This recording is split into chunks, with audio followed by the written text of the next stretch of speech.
Yeah. Hello. Good afternoon, everybody. Welcome on the special session towards global partnerships on sustainable carbon networks. And I have the pleasure to introduce Ms. Pauline IJsinga, the Dutch ambassador to Azerbaijan, who will say a few introductory remarks to our session today. Pauline, the floor is yours.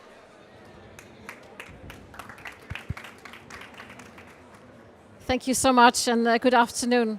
It's a real honor to kick off this important session on the global partnership on sustainable carbon feedstocks today. It's fitting that this side event is taking place on the margins of COP, the annual Global Climate Conference. Climate change is a cross-border issue that affects us all. The Netherlands is strongly committed to climate solutions. Can you hear me? Put up his headphones. Okay.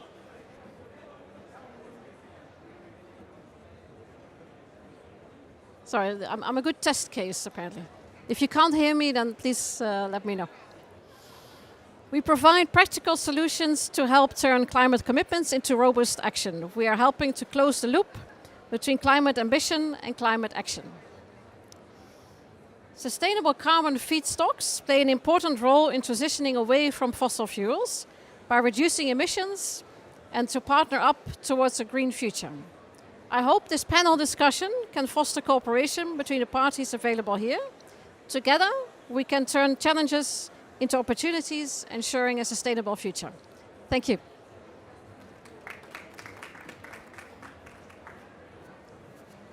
Thank you very much, Paulina. My name is Michel Heidra. I'm the Vice Minister for Climate and Energy of the Netherlands. And before we go to our panel session, I like to tell you a little bit about the journey we made in the Netherlands and why we believe that sustainable carbon is one of the missing subjects until now in the international climate and energy discussions, and why we believe it will be central to reach a net zero future that we all aspire to. In the Netherlands, we've had climate policies, of course, ever since the Kyoto Protocol, Paris, and it used to be very much focused on the 5 climate sectors of the UNFCCC. So everybody knows we have the industrial sector, which is a very large emitter, the electricity sector, which is in most countries one of the largest emitters of carbon. We have the agricultural sector with some of the hard to abate emissions and some emissions that will always be there in the agricultural sector. We have the built environment, and we have ultimately the transport sector. The 5 sectors that are very, very known to us. And we used to make plans with this very sectoral orientation. What can we do to decarbonize transport? What can we do to decarbonize the electricity sector with batteries, offshore wind, etc.? But over time, we started to realize that we could also take a different look, a different perspective at decarbonizing the industry and decarbonizing our economies. And if you look at last year's COP, we basically saw that the climate discussions and the energy discussions became far more integrated. I think the central paragraphs in the COP28 statement were about transitioning away from fossil fuels and the tripling of renewables and the doubling of energy efficiency. You saw energy taking a central stage in the COP discussions. And we realized that we actually needed to do this transition through the energy sector at large, through all the different forms of energy to reach the net zero economy. And we started to make a national energy plan within the Northwestern European Energy Union. We started to realize basically there are 4 different carriers of energy. 4 different carriers of energy. And now within the Dutch economy, 80% is still fossil based. It's oil and it's gas. And it's only about 20%, a little less, which is electricity. And from the electricity through biomass and others, that's mainly green, but still half of it is not green. And if you look at that perspective, you know there's still a very long way to go to decarbonize your energy system. And we started to look what are the basic carriers. And we said, well, electricity, like in most countries, will be at the heart of the energy transition. 60-70% of the energy transition will be through electricity, and we can decarbonize that through offshore wind, solar, ultimately through batteries and all the and maybe hydrogen with hydrogen plants. That is a way to decarbonize the electricity sector. But we are now still using biomass in there, and that brings me also to some of the other carriers. And should we use biomass to decarbonize the electricity sector? And we burn it in plants. Should we really do this in a future scenario? So we went on and looked at the different carriers. So from electricity, we went to heat. We're a cold country, so heat through water was the second carrier of energy in the Netherlands. And we looked, how can we decarbonize district heating? How can we decarbonize all the heating in the economy? And we found, yeah, that's the best in cities through district heating, the water, and we can decarbonize that through electricity, through geothermal sources. So that was a way to look at that carrier, heating. And that brought us to the third carrier, hydrogen.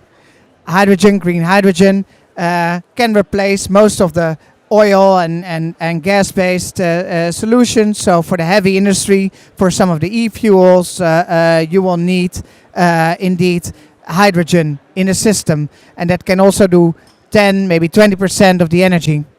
And then we found yet there is a fourth carrier of energy, which will remain important in the future system, and that is carbon.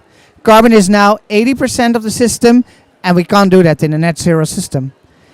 And then we realized, what is the natural source of carbon in the Dutch economy? Scarce. We want to use carbon as little as possible in the transition. It's scarce. We don't want to use it in electricity generation because there are alternatives. We don't want to use it in transportation unless it's really needed. Don't use it in electric vehicles. We don't want to use it in many places. But there are some places where you really, really need it. And there are at least 2. One is chemistry. Also steel manufacturing. You always need carbon to really have a green steel. There will have to be green carbon. And we realized in the petrochemicals you will need green carbon. We cannot do without it. And there you see in a decarbonized economy, we see basically carbon from being a fuel to becoming a feedstock. And of course carbon is currently also a feedstock, as some of the oil that is used for plastics. But we saw this major move from fuels to feedstock, and basically we saw that by going through all the energy carriers, how are you going to use them in the future? And we saw there is ultimately in the Dutch economy a 500 petajoule need of sustainable carbon, even if we use it no longer in all the other functions, no longer use it in LNG, in transportation, no longer use it in biomass, in electricity production, but there's still a remaining use for carbon. And if we're going to really go to a net zero economy, we will need this. And there's a final function where we need carbon, and that is for the negative emissions. We will probably also need them towards 2040, but of course in a net zero economy after 2050, we will need carbon to achieve net zero. So for these three functions in chemistry, in net zero, and in some of the hard to abate industries, we will need sustainable carbon, 500 petajoules. And we cannot produce that domestically, not at all. We don't have that. And it is not uncommon because we never had enough carbon in the Netherlands. In the medieval period, we imported a lot of wood from Scandinavia to the Netherlands to build all the ships and the houses and everything. So we have always been carbon short, and that brings us to the need for carbon trade in the near future, sustainable carbon trade in the near future. And then when you look around the globe, you see a lot of economies that have an enormous amount of carbon, sometimes within Europe, like the Swedish forests, but there are many other players, like Brazil. Brazil is a green continent on itself, like India, like many other places that could also produce carbon and export that in forms to be used in chemistry and all the hard-to-abate sectors. So if we are serious about decarbonizing our economies post-2040, we now need to start thinking about global value chains for sustainable carbon. We need to establish new relationships between the European Union and Brazil, between the European Union and India, to now think ahead about how are we going to achieve sustainable carbon. That is a key new subject. And of course, this shouldn't be a relationship where the global south is exporting carbon and the global north uses the carbon and everybody lives as if the world hasn't changed. Of course, what you see is there are many opportunities in Brazil, in India, basically to do green chemicals themselves. How fantastic would it be if a country like Brazil or India is no longer dependent on say Russia for the fertilizers, that's of course hydrogen, but makes it in the cells, and then they can export green soya beans to the rest of the world, or they can export other elements, green steel produced with hydrogen and green chemicals in Brazil, or do the first steps of the steel producing in Brazil and export some of the half products to other places in the world. So we need to think about new trade channels, opportunities for the global south, as well as opportunities for the global north to really reach this system. And ultimately, and that is also one of the key subjects at the COP, to reach net zero, we will need global negative credits that are valued, that are registered, and that is the key Article 6, that is basically discussed at this COP. So how are we going to achieve these kind of forms of cooperation? I think we need at least 3 different channels. We need to find the types of cooperation. We need to map new partnerships. We see in Rotterdam that there are already some biorefineries that start, and what are their logical partners? And we as governments have to help. We have to provide stable frameworks. There's nothing as difficult as certification of biomass. How can it be green? When is it green? When is it not green? The IEA, the International Energy Agency, has done a lot of work on certification already, and there you see many countries have already different certification systems, and if you have that, you will get trade frictions, you will get border adjustments that act unfairly, and we need to have like ISO standards that really show us what is the carbon content of different products, so we can allow global trade to happen without real barriers in there. So this is like the government kind of cooperation that we need. We need to establish the frameworks under Article 6, we need the certification, we need the standards, and that is a lot of work where the governments have to step in. That's the first element, global cooperation, global standards. The second element is, of course, who is going to pay for this? And how are we going to pay for this? And there we have to find, of course, nobody can pay this all the way through subsidies. The current carbon is simply too cheap the fossil carbon. So ETS prices are helping, but they're not helping enough and not helping everywhere. So sometimes we will need subsidies. But we need, and I think because all government budgets are strained, we need to think about smart takeoff obligations. If you look at a car made by green steel is only maybe $100, maybe $500 more expensive. On a car of $50,000, that's basically nothing to make it green. But for steel itself, if you compare it, it's immediately like doubling, tripling cost. So we need to think about how can we do smart takeoff obligations. And we have a lot of them already in existing refinery routes in the transportation sector. And sometimes transportation sectors can act as a bridge. I was in Brazil and recently, and there you had cars that drove on 100% ethanol. I'd never seen that. 100% ethanol. I knew in the European Union it's E10, so it's 10% ethanol, 95% traditional fuel, 90% traditional fuel. So you can have these cars, and even though that might not be the best business case in the future, by scaling up the ethanol, having a bridge which is already more CO2 neutral than classical carbon, we can have industries that in the future produce ethanol not as a fuel but as a feedstock. So we need to have these bridges and like use the ethanol maybe for more complex fuels like eSAFs and others. So by smart takeoff obligations, I think that is a way to finance it. That is the second way. How are we financing this transition? And finally, through innovation. There's so much that we need to learn. So much biomass is very different everywhere. How are we creating sustainable streams that are consistent, that work? There's so much research that is still needed in these areas. And we hope that by global partnerships with universities, with other players, we can establish this global partnership. So those are a few of our thoughts. Within the European Union, the Netherlands was instrumental in aligning 9 countries behind a statement towards sustainable chemistry.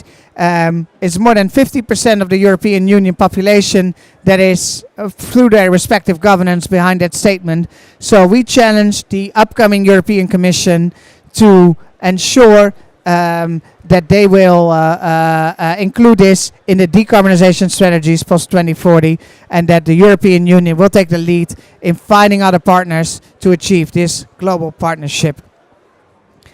That is our vision and our ambition, and I'm very happy to be joined today by Stientje van Veldhoven, the European Director of the World Resource Institute, and Gustavo, I forgot your family name, Ronnie, from Braskem, to talk about global partnerships for sustainable carbon. We'll make this session as interactive as possible, but I'd like to ask Gustavo and Stientje to join me at the podium today and ask them some questions on this partnership. Thank you very much for joining us.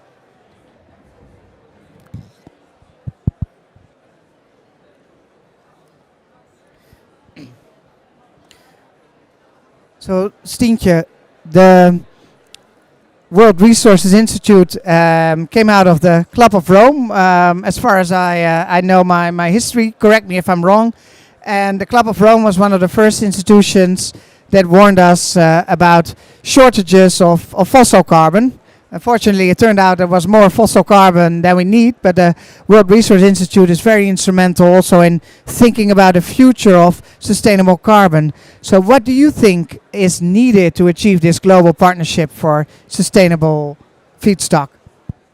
Yeah, thanks a lot. Just checking if it works, and I think it does. Thank you so much, Michel, also for your vision, because I think while we are in the process of curbing carbon, we indeed also need to look ahead. Carbon in itself is not a problem. It's a problem in the fact that we have too much of it in the air. But carbon is the basic building block of life, is what every biology student learns in high school. But we have carbon in the wrong way on this planet. And actually that goes for many of the resources that we have on this planet, is that we're actually, nothing ever leaves this planet, right? So it's all still here, but in the wrong form. So as you are talking about biomass, I'm glad you're also talking about other sources, but also acknowledging that some of the other sources, of course, will become more scarce over time. When we think about biomass, what we really need to look at is make sure that the biomass doesn't seem to be green on the field level, but it's actually brown on a global level. And that is one of the big warnings that WRI wants to convey when we think about these questions. And that doesn't mean that, I'm not saying therefore that it's impossible, but it's about what are the guardrails that you're putting in place. And it's not just about the guardrails that you put in place in this industrial feedstock sector, but it's also very much about the guardrails that we put in place together, looking across sectors. Because the world as a whole is not going to get bigger. And so we want to make sure that when we source sustainably, we actually don't just look at the energy sector, but we also acknowledge the fact that if we start deforesting the planet to do good in carbon, then we do have a problem. And that we have a fair competition also between the different sectors. And so, for example, the EUDR, right, the European Deforestation-Free Supply Chain Regulation, does not apply to energy products. Would it apply to carbon feedstock? And why should we have an unfair competition between burning it for electricity on the one hand and using it in other ways for food or feed products or carbon feedstock? So I think there is something in the coherence of our current system which we don't have. I think one of the first partnerships that we also need is a partnership on the reflection of how do we make the system coherent so that the markets can innovate and that we actually get the highest use of that carbon that we can possibly get. Because you're right, we will need it, and we will also need to create that feedstock in a way. Thank you very much, Stientje. And now I turn to Gustavo. What's the vision of Braskem? What role do you want to play in the global market for sustainable carbon? Thank you. Can everyone hear me? Okay. So thank you, Michelle, for the invitation. It's a pleasure to be here with you to discuss such an important topic. And let me explain a little bit about the company I represent, Braskem, because it helps to tell the story. So Braskem is a Brazilian company headquartered in Brazil, but we are today the largest petrochemical company in the Americas. We have operations in the US, Mexico, Brazil, and a tiny operation in Germany. And we were born around the 70s, 80s, and by the early year 2000s, we have realized that the world was changing and that somehow we were part of this problem that is happening in the world. But we also wanted to be part of the solution. And we have the ways, the means to be part of the solution. So in the early 2000s, we have started investing in a new business because it's still a company. We still must have profit. We started investing in a new business which is related to exactly what you're saying. Renewable carbon, bio-based carbon. How could we produce chemicals and plastics from bio-based plastics, from bio-based feedstock, biomass? And we did that when nobody was doing that. No peer of us had the same vision. And maybe we had that vision because we are a Brazilian company. We are surrounded by availability of biomass. And this was quite there for us. So in 2009, we had our first batch of production of bio-based plastics. And it's become ever since a huge success. And let me explain to you what exactly is a bio-based plastic. So we produce plastics from ethanol made from sugarcane. This bio-based plastics has exactly the same features, chemically, physically speaking, than fossil-based plastics. Our clients can even mix both of them in their machine. They do not have to make any change. This means it's a drop-in solution, which is the first benefit. Second benefit, in addition to being renewable, this allows us to have a product that has a negative carbon footprint. So just for you to have an idea, for every ton of plastics that we produce, bio-based plastics that we produce, we have removed throughout the life cycle of the plastics 2.12 tons of CO2 from the atmosphere. And we have removed it from the atmosphere and stored it in lasting longing products.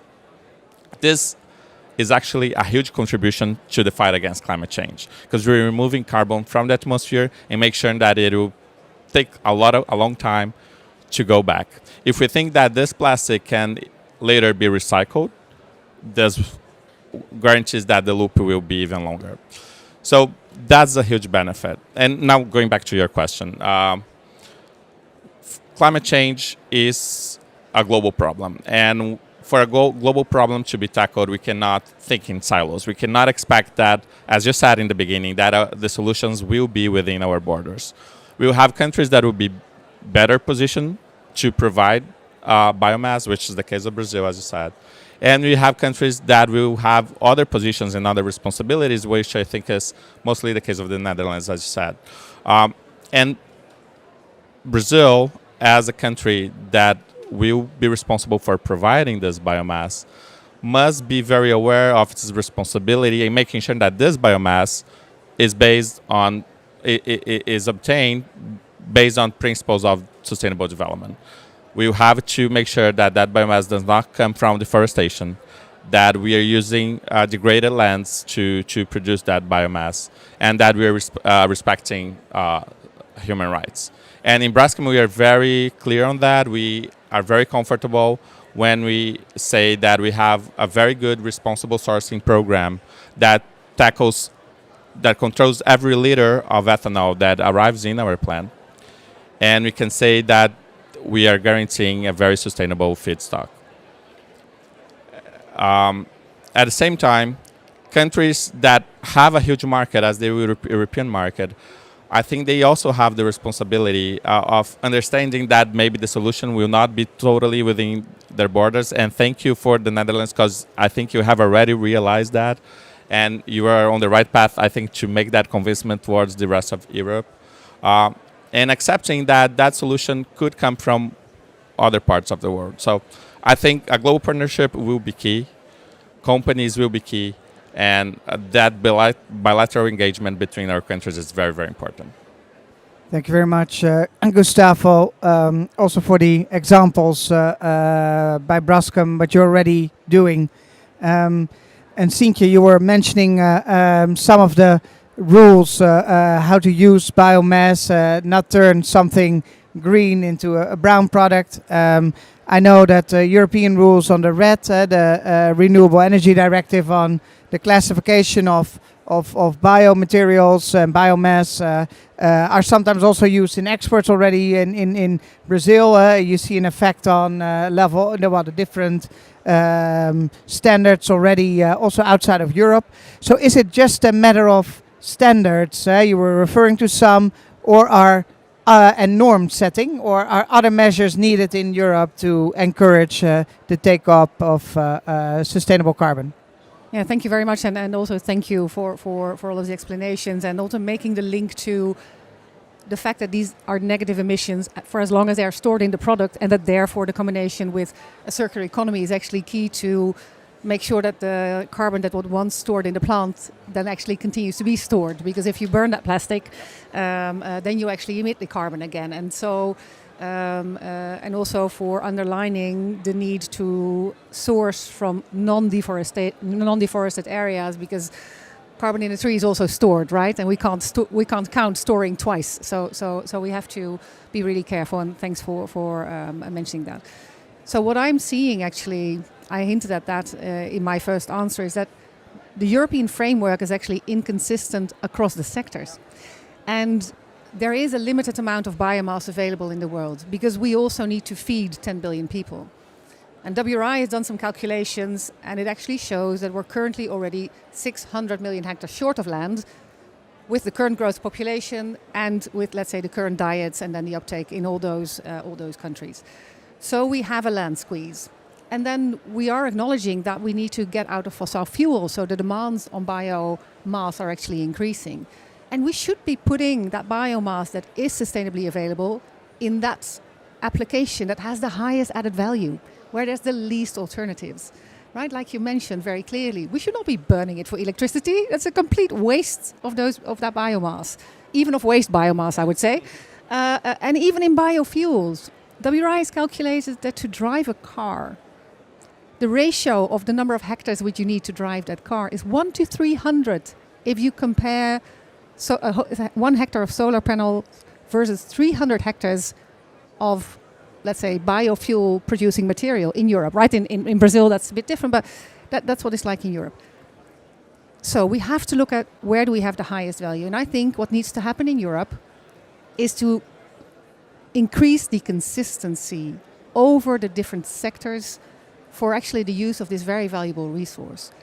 Because otherwise we risk coming into a situation, and you and I know because we have been dealing with this in our former jobs, or when I was in my former job, that it may be, even when you say we'll only do waste, that it may even become profitable to create waste.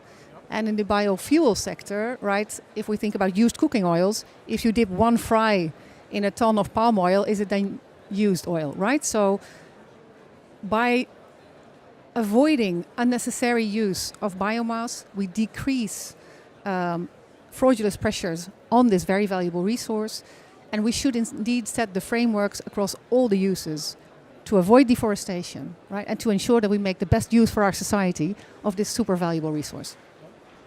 Thank you very much, Stientje. And it's quite astonishing that used fried cooking oil, and when you dip in one fry, can be more valuable than the original cooking oil, because you can use it as a fuel, and because of all the taxes on fuel in Europe, it's cheaper. So that's a quite sad reality. From a Braskem perspective, you're a corporate. You mentioned plastics, bioplastics, which is a high-end function. But of course, there's also ethanol currently going to cars. So how do you see that as a bridging solution towards like solutions that are more sustainable? And how do you see a role for corporates in that? Or is it more something for governments? What's your view? So this is actually very interesting, because I think this gives the difference that we have in Brazil in this perspective shows a little bit about the difference between our two regions, right? Because different realities, different characteristics. In Brazil, the concern that we have with the availability of biomass is not so present, just because this is such a huge country with huge amounts of availability of biomass, that this discussion that you have in Europe is not even that profound. What I can tell you about the ethanol that we use, the biomass that we use for the production of our plastics, this corresponds to the amount of land that we use to produce ethanol corresponds to 0.03% of the total Brazilian area. So it's actually nothing. We could double our capacity and we would still use a very small amount of land to produce the ethanol that we need. So this is very interesting. But going back to what you said, what are the public policies maybe that we would need? We're talking about a market that does not exist yet, the market of bio-based products. When we first made our investment in 2007, we did not know what we were going to do, what we were going to face. We were betting actually against the odds. And still today, we have a challenge of convincing our clients of the benefits associated with our bio-based plastics, and making sure that they understand that their customer sees value in it. And so only when that happens is that they will buy our bio-based plastics. And that's because bio-based plastics are more expensive in nature than fossil. So in a crisis, when we're talking of a moment where inflation is rising, of course our client will always choose the cheapest feedstock, which is the fossil base. So in order to guarantee that they will buy, we need policies that establish any sort of minimum mandates for consumption of those products. And this is no different from what is being discussed in the PPWR, for instance, in Europe, for recycled content. It's exactly the same concept, but we have to apply that in biobase. And this has not been applied anywhere else in the world, except for Japan. Japan has a law that establishes that plastic converters of plastic bags, they have to use a minimal amount of bio-based plastics. And that's the reason why Japan has become our #1 exporting country, because there is a market established by the law that makes converters choose bio-based plastics. And at some point, it will become naturally, I think, but we're still not there. And if we want to develop that market, we need those sorts of policies. And we say in Braskem that we even need more competitors in this field. We do not have any of our peers competing in that sense. And we only have a market when we have other competitors as well. But our competitors will not enter that market if they do not have any sort of carrot like waving to them and attracting them to that sort of investment. Thank you very much. And very interesting example also from Japan. Domestically, we've been struggling with recycling plastics as the market is flooded with virgin plastics that are cheaper than recycled plastics, and the recycled plastics are sometimes lower quality, and then people don't want them. You always have to use what kind of products are you going to use for, or are you going to put your recycled plastics into?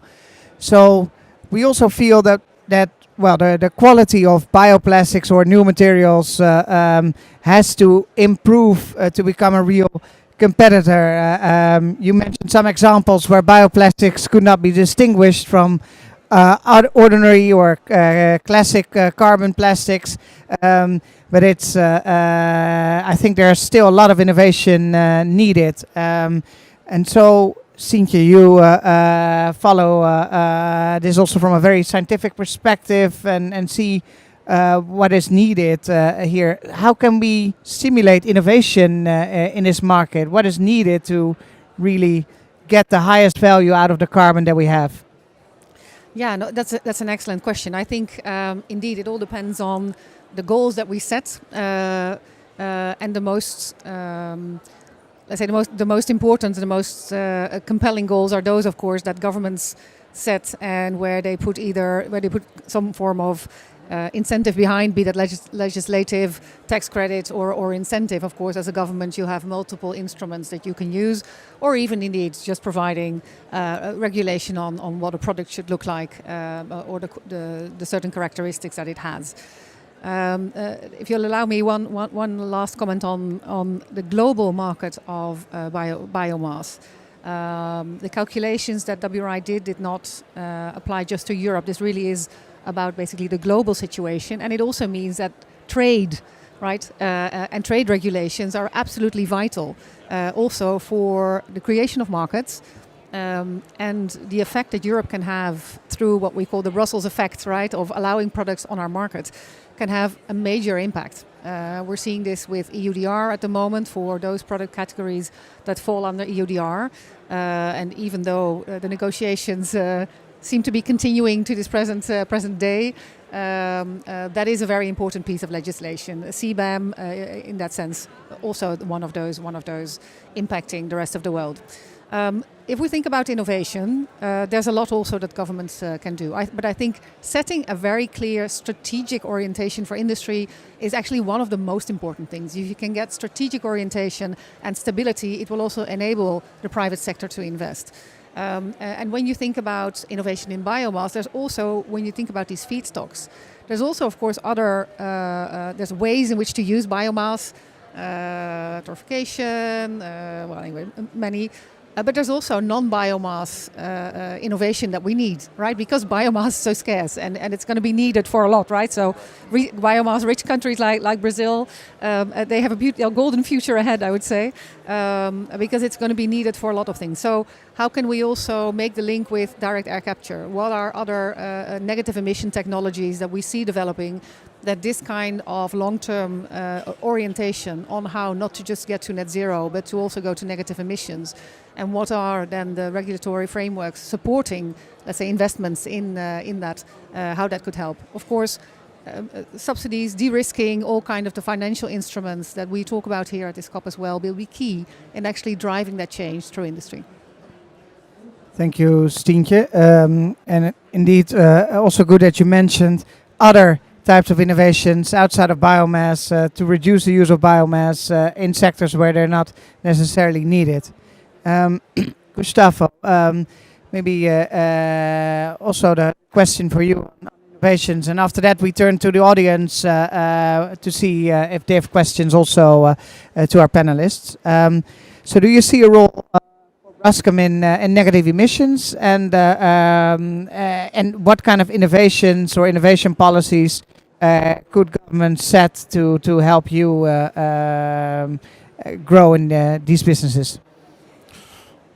Good question. Definitely, I see a role for us, and our goal is that we in the future depend more on our fossil business and rely much more on our bio-based and recycled business. We have until the goal of reaching until 2030 1 million tons of production of capacity of bio-based plastics. And today we only have 260,000 tons in capacity. So we have to more than double that. It's 4 times what we have today. We have to reach 2030. And the only way we're going to do that, be able to do that, if we partner with other companies and even with governments, in the sense to look out for opportunities to reach those capacities. Recently, we have signed a MOU with SCG, which is a Thai company, petrochemical company, to assess the feasibility of converting one of their crackers from fossil into bio-based. And the idea is that we would do the same with other companies around the globe. And the reason why we're doing that with Thailand right now is because we want to attack the Japanese market, because they are the ones that are driving policy, right? So that's the goal. I think when I think about Brazil, I think there's a lot of policies promoting innovation on biofuels, and I think Brazil has not yet that jump that the Netherlands already did, that biomass could also be used for industrial purposes and not only fuels. I'm optimistic that at some point we will get there, but you are already in that front. And innovation is key, as you said. We have to improve the quality of our products. We have to find new ways to produce cheaper. So any sort of policy promoting innovation and exchange of technology is very welcome and will be necessary to get there. And even to make sure that those negative 2.12 tons of carbon footprint, they could get even more negative. So how to make sure that becomes more negative, and how to make sure that we recycle those products and in practice the public laws that will guarantee that plastic residue will not end up in the environment, but we'll make sure that they will come back to the economy in the format of carbon. So, absolutely, we need all the elements of the value chain, recycling, starting from using biomass for the really scarce materials where we really need it, and breaking it down in a manner ultimately that we get as much negative credits when it's end of lifetime. So it's the whole value chain. Can I add something real quickly? Please. One of the problems that we have, for instance, with chemical recycling today is that it's because it's a new technology that it's still very emits a lot of carbon, right? But if you think that we could do chemical recycling with bio-based plastics, then the footprint of those that recycling would be much lower, much lower. So this could be one of the solutions for chemical recycling that we're facing right now. Super, thanks for adding that. And now turn to the audience. Anybody in the audience who has a question for our panelists? Yeah, I see a gentleman here. Yes, yes, I will introduce myself. I'm Peter Simwes, coming also from the Netherlands. But I'm here on behalf of the International Solid Waste Association, and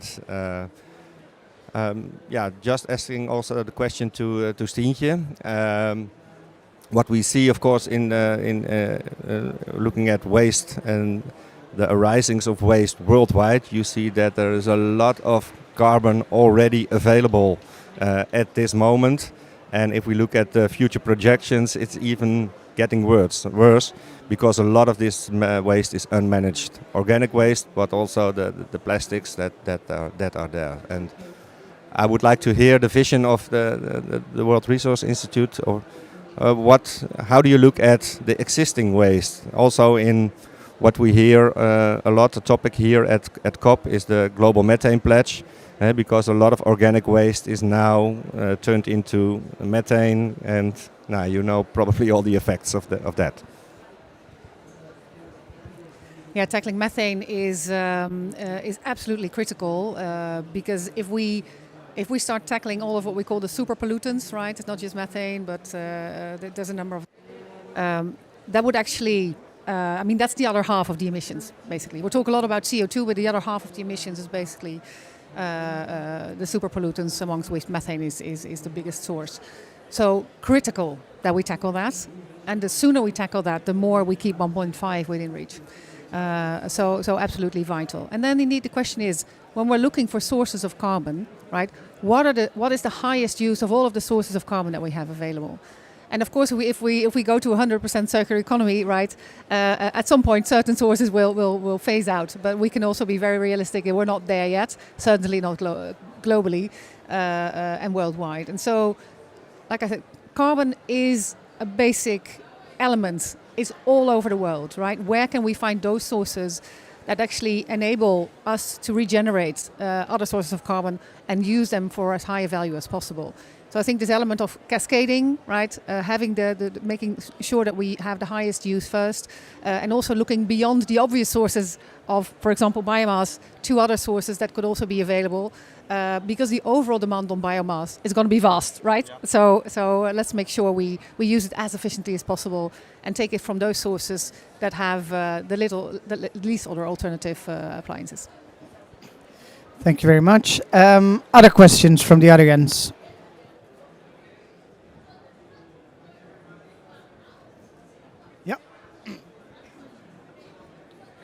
Yes, Frédéric Simon from Carbon Pulse, we're a media organisation. I was just curious to hear, what kind of discussions are you having here at COP29? Maybe it's a question for you, Minister, about these carbon streams, these carbon trading, let's call it. Is this at all the subject of discussion at COP29? So my headset was not fully working. So I was just wondering whether you're having talks at COP29 about having these carbon exchanges, setting up these value chains across borders. Is that at all the subject of discussion?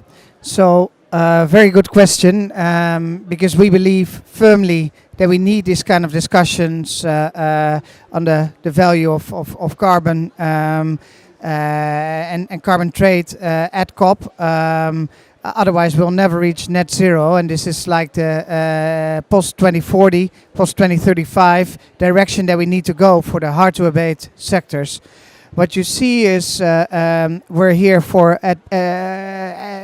biofuels, a little bit where we were with hydrogen maybe 2-3 years ago on the certification issues. In certain senses, we were ahead with biomass in the past with the red criteria in the European Union, but as Stientje was outlying, in a sense, even the European framework, which was most ahead of all the other frameworks in the world, was already very inconsistent between using it as a feedstock and using it as a fuel in the different sectors, so it was inconsistent. So Europe is starting to realize this, so that's why we started this initiative, at least in the European Union, to start for sustainable carbon, setting a framework, and now the 9 big countries are behind this, so at least 50% of the population is ahead of this, and we hope what we achieved maybe with a red in the past to make that more consistent from the European Union level, then have a Brussels effect, as we have in the red also. It has an effect on Brazil and elsewhere. And maybe using the IEA to set global standards, as we have done sometimes also already for hydrogen with green and blue hydrogen, to create markets. And at a certain moment we have to, of course, also do that within the COP trajectory. But the COP is always almost 150 plus countries. So before you get there, you need to have some coalition of leaders first, before it will be accepted by a broader group of countries. So our vision is start with this group, have the European Union on board, then the larger groups like Brazil, India, others, bring them together, Global North, Global South, and then bring it to the COP, maybe next year, because Brazil is COP president then. That is such a logical theme for the Brazilians to take up. And we do have, as I mentioned, this Article 6, which is about carbon, negative emissions potentially also in the near future. Well, that kind of framework could also ultimately also be used for sustainable carbon. At least that's what I think, some amendments to it. So there are some building blocks, but we are not there yet. But I absolutely agree, at a certain moment in the future, we will need to tackle this issue at COP. Thank you.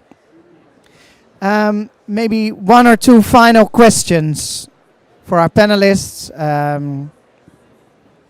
Feel free.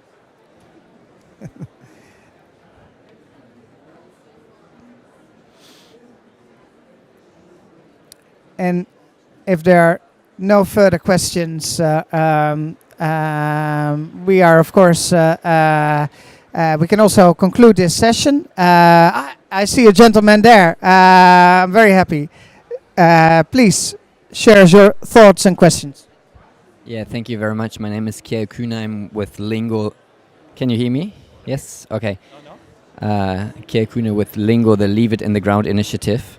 And I apologize if I arrived a bit late to the session, so maybe I'm saying something that's off topic, but we are working on a standard for fossil-free products because we work on ditching fossil fuels, moving to 100% renewable energies as quickly as possible, and we believe that consumers want that, and cleaning up supply chains is part of that. So we had the discussion of whether a fossil-free product standard should include fossil-based materials or not, and we ended up in the point that yes, it should include fossil-based materials. So if it's a fully fossil-free product, it should have sustainable carbon in it and not fossil-based carbon. So my question is about the role of consumers, of visibility, of labels maybe in that journey towards sustainable carbon. Thank you very much. I think this is an excellent question to both our panelists. Could labels like a fossil-free product help the markets for sustainable carbon? Stientje, you first. Yeah, thanks a lot. Excellent question, because we've been talking again, also us here, a lot about the supply side, right? But the IPCC report, the sixth IPCC report, very clearly outlined we will never get there if we don't also involve the demand side. And that's not just on the quantity, but of course also on the quality and the choices that we make.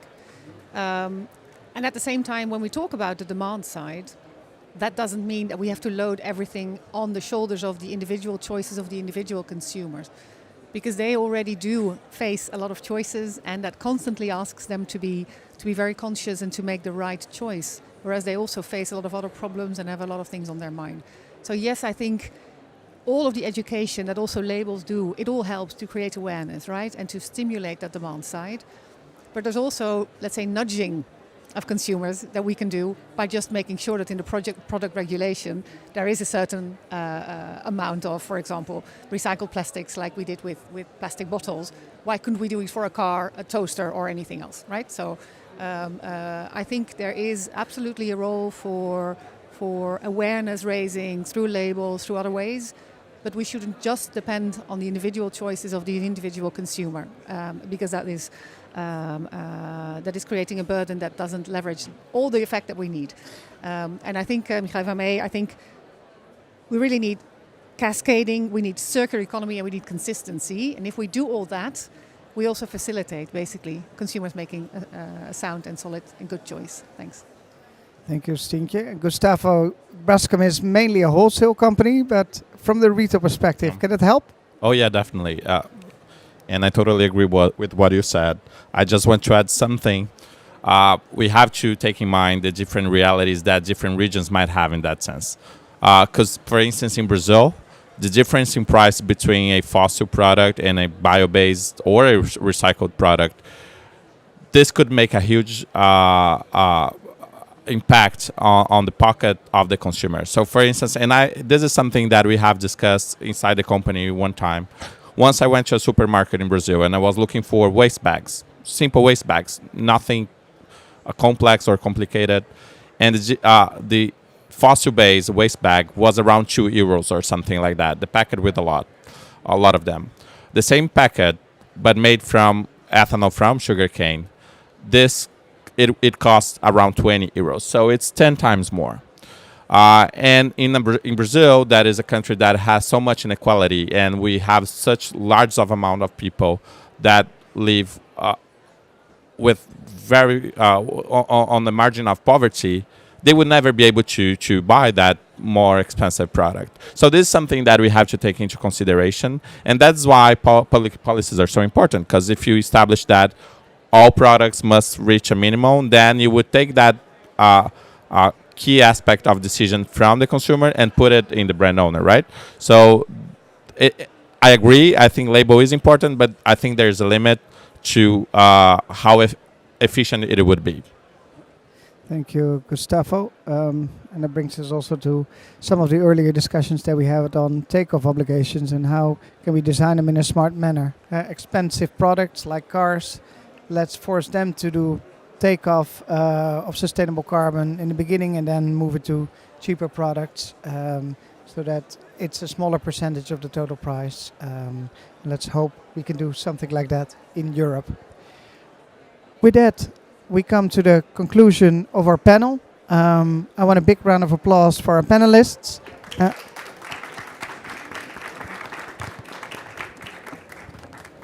And we look forward to continue this discussion with you all on this COP and towards the next Brazilian COP where we have high expectations. Thank you very much. Thank you.